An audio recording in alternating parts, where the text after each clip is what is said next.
I was at a sort of religious I'm thing. I was guys, I just drawing wanted to my start the cartoon video. characters, waiting for my teacher. I'm gonna watch two However, videos an because I'm not hour had watching the full passed hour and he and didn't 8 minute come. and 59-second One of my videos. classmates went out to see what was wrong, and it turned out that our teacher didn't arrive yet. So we had to wait a bit longer. After she told us that information, we continued waiting. I started drawing again until one of my friends, Aina, suddenly pulled on my sleeve and whispered, "Something is wrong with CT." I looked at CT, who was sitting at the back with the loud group. She wasn't saying anything or laughing. Well, Okay. it was quite weird seeing her like that, because she was the one who always talked a lot in that group. And then I saw that she was holding a small piece of black cardboard and a pocket knife. Since we had an art class that day, I thought that she might have been doing her homework at first. But I froze when I glanced at her the second time. She started carving something on the cardboard, and very aggressively. I couldn't see what she was carving, but she then woke up, went outside of the classroom, and stood there, staring at something. Aina poked my shoulder, signaling that I should check out CT's cardboard. So I sneakily went to her seat to grab the piece of cardboard she left on the table, and went back to my seat. As soon as we flipped the cardboard over, we got goosebumps all over our bodies. Something was written on it. The words meant we didn't disturb them, they disturb us, in our language. Aina and I looked at each other. When I got up to return the piece of cardboard, CT was already in her seat and stared at me with a scrutinizing look on her face. I sat down and slid the piece of cardboard under my desk. All of a sudden, I had the sudden urge to know what the heck was going on. So I got up and went towards her with Aina. "Hey, CT, how's it going?" I asked. But she didn't answer my question. Then I could hear Aina whispering the Lord's Prayer, and my fear alarm started buzzing again. Then Aina tried to talk to CT, but for some reason, she suddenly shuddered. And I knew the reason. CT started to mumble the exact words that she had carved onto the cardboard, but this time her voice changed. She sounded like a demon. Her voice was deeper and lower than a man's, and her eyes simultaneously started to turn white. Her mumbling was getting louder, and now she began to scream while shaking her whole body. Everybody in the class stood on their seats and watched what CT was doing. Guys. Before long, CT suddenly stopped, dropped her face slowly down on the desk, and began to sleep. I quickly returned to my seat and tried to take out the cardboard, but it was not there. I searched all over the classroom, even inside of the bin, but it was gone. The next morning, I went to CT and asked her what she was doing in class yesterday, and she replied, "Oh, I was sleeping during the whole class." "You sure?" I asked again, but she said yes, nodding her head. Was my friend possessed? Could it be real? And what she told me next made my face turn white and my heart drop. Oh yeah, while I was sleeping yesterday, I was at some church, and I saw a very beautiful stained glass window with a nun. I wonder who that nun was, though. Hey sis, it's Fleecemas. Cross everybody off your gift list. The whole squad looking fly in the houses. It's the coziest Fleecemas that ever existed. I hate Cozy when y'all stops do for these everyone on ads. your list. We holiday only at Old Navy and OldNavy.com.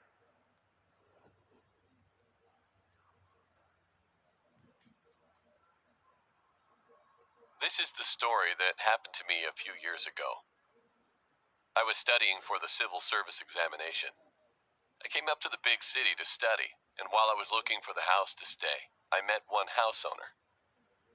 The middle-aged lady was so kind, and the rent price of the room was extremely cheap in comparison with the price at that time.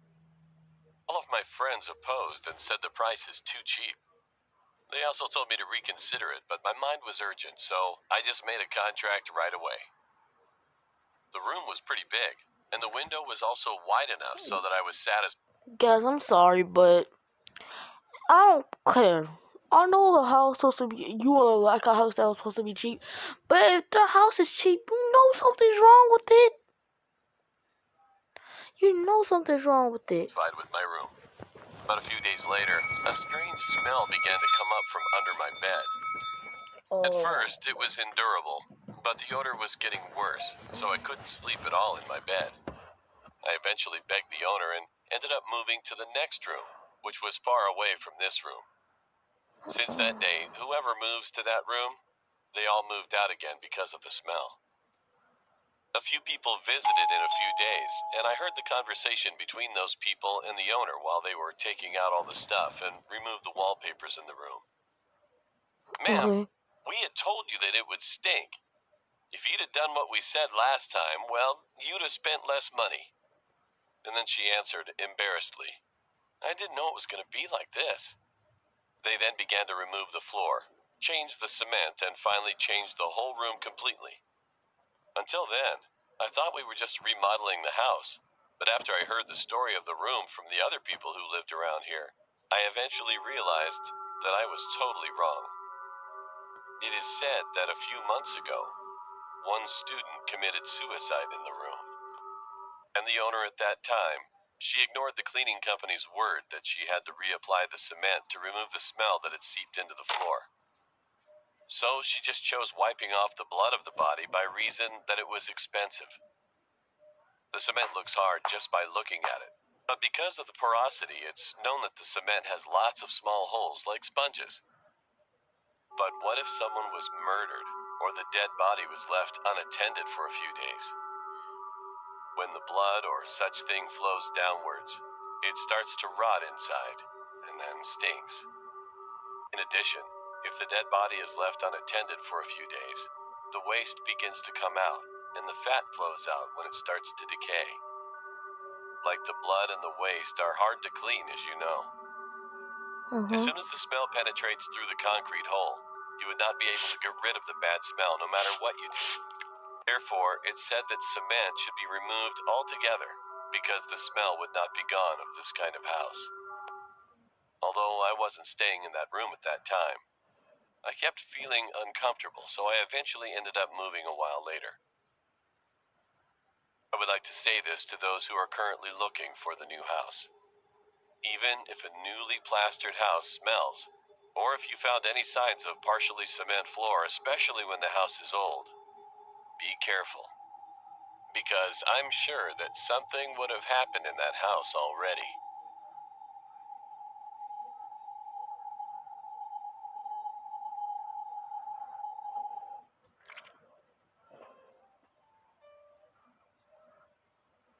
This happened That to one my wasn't older scary. brother.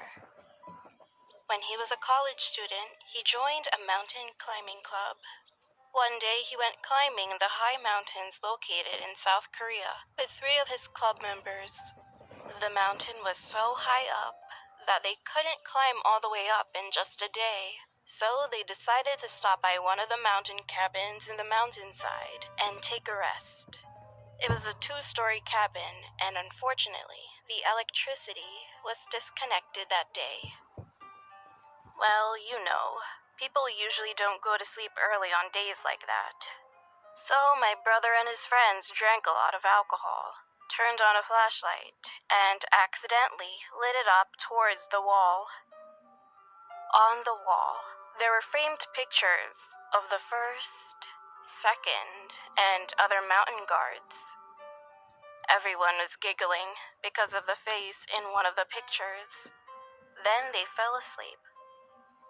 The next morning, when my brother woke up, he noticed that 2 of the club members had already gone down the mountain, and there was only one left behind. He had fainted, and froth was coming out of his mouth.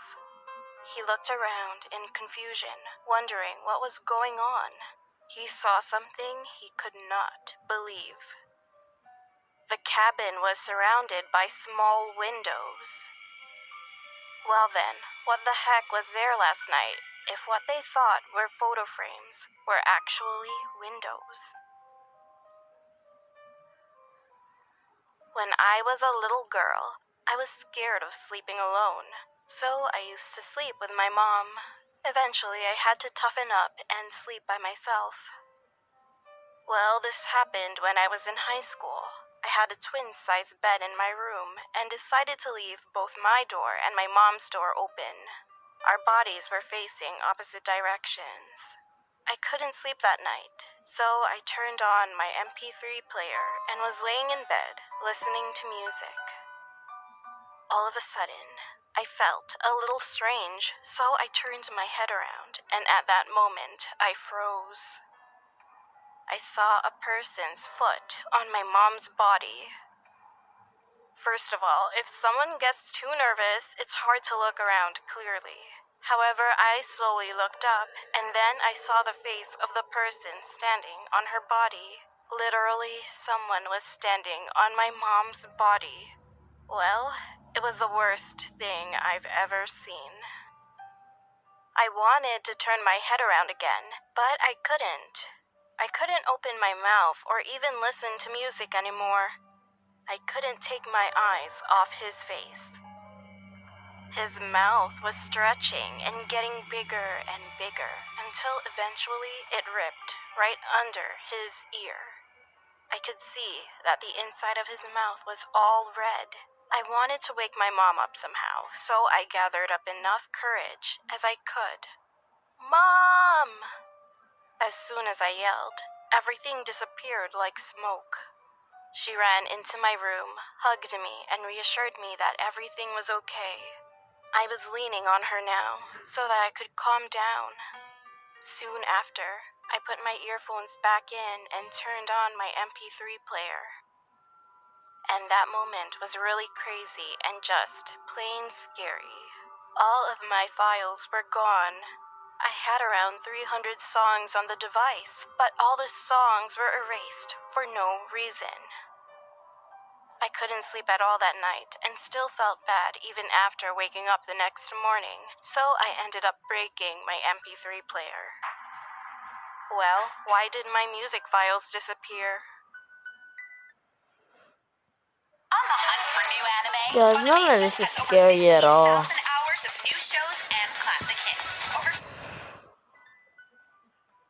I used to wear a lot of wigs for Guys, my this could be the job. last one. One day I needed a short bob cut wig, so I bought one and kept it at my house for a while. But then, something strange happened. The next day, my mom suddenly came into my room and said this. Hey, why do you keep calling me? Huh? What are you talking about, Mom? I haven't called you once. I replied to her, but she insisted that she kept hearing my voice.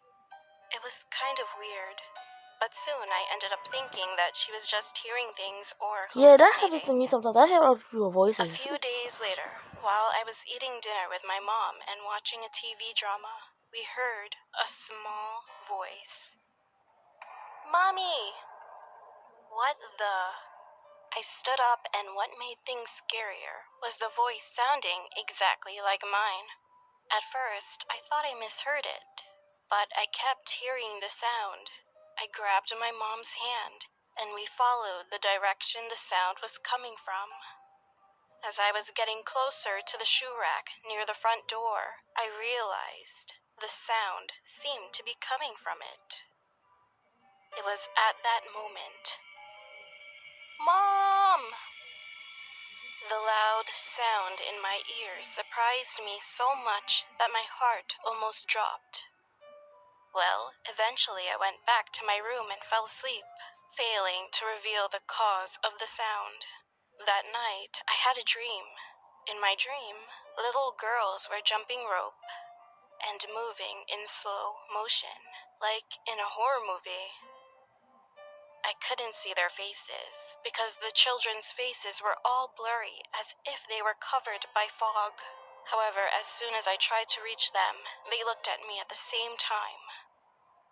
At that moment, I had no choice but to scream.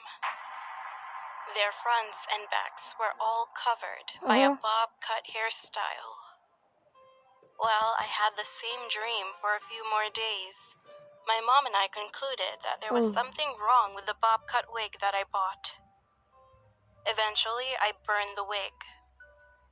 And strangely enough, everything returned to normal after I burned the wig. Okay, guys, that'll be the end of the video. Peace.